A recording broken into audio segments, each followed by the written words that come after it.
আসসালামু আলাইকুম। আশা করি সকলেই ভালো আছেন। তো আলহামদুলিল্লাহ আপনাদের দোয়ায় আমিও ভালো আছি। তো আজকে আমি রান্না করব রুই মাছ দিয়ে মুগ ডাল। তো কীভাবে রান্না করি চলুন দেখিয়ে দিই। প্রথমে নিয়েছি আমি রুই মাছ আর নিয়েছি মুগ ডাল। মুগ ডালকে ভালো করে ভেজে নিতে হবে। ভালো করে বলতে পুরো ভাজা যাবে না, মানে জাস্ট কাঁচা কাঁচা যে ফ্লেভারটা ওইটা দূর করতে হবে। তো ওইটা দূর করার জন্য সামান্য একটু ভাজতে দেব। আর এখানে দেখেন কি বাটফার রে ভাই কি কইতাম, এই মুগ ডালের মধ্যে তো রং দিয়ে এই সুন্দর বানাইছে, একবারে আফাগো আডার ময়দার মতো। তো যাই হোক আপনারা সকলে একটু ভালো করে খেয়াল কইরা একটু ভালো করে ধুয়ে মিয়ে লইয়েন তাইলে হইব। তো এখানে আমি দিয়ে দিলাম কড়াইতে একটা প্যান, আর প্যানের মধ্যে দিয়ে দিলাম তেল, তেলের মধ্যে দিয়ে দিলাম পেঁয়াজ, আর হইল গিয়ে পেঁয়াজের মধ্যে দিয়ে দিলাম একটু আদা রসুন। ভালো করে ভাইজা নিতে হইব।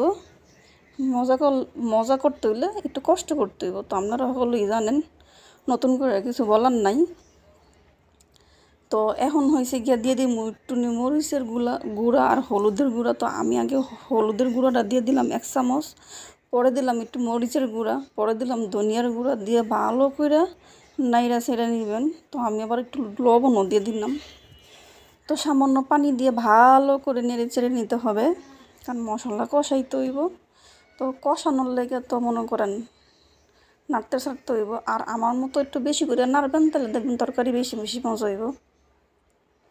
মাঝে মধ্যে এমন হয় আমি ভাগে হই না খাইতে, এত মজা হয়। তো যাই হোক, এতে কই লাভ নেই, কাজের কথা কইতে এখন আমি একটু পানি দিব। পানি দিয়ে মশলাটা ভালো করে কষিয়ে নেব, দিয়ে এর উপর মাছগুলো দিব।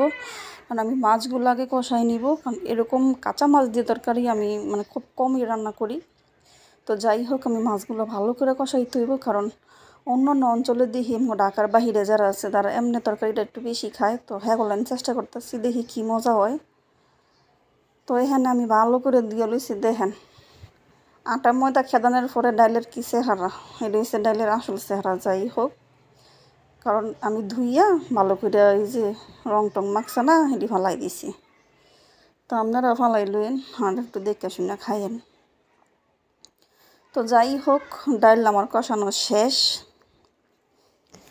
তো দেখেন এই খালি নাড়তেছি যাগ্য। তো একটু পানি দিয়ে দিলাম, পানি না দিলে ডাইল আবার সিদ্ধ হইব না। তো যাই হোক, পানি দিয়ে দিলাম। পানির মধ্যে এই যে মাছগুলো দিলাম সাইরা, জেনের মাছ ছেনে যা পুকুরে নামাই দিলাম, যা তোরা ইচ্ছা মতন তোরা সাতটা। তো যাই হোক, দিয়ে দিলাম কয়েকটা কাঁচামরিচ। তো আমার ডাল প্রায় শেষ। কি কমু, কি গ্রাম যে বাইরেইতেছিল, হারে কি মজা মনে হয় লাগবো। যাই হোক, ডাল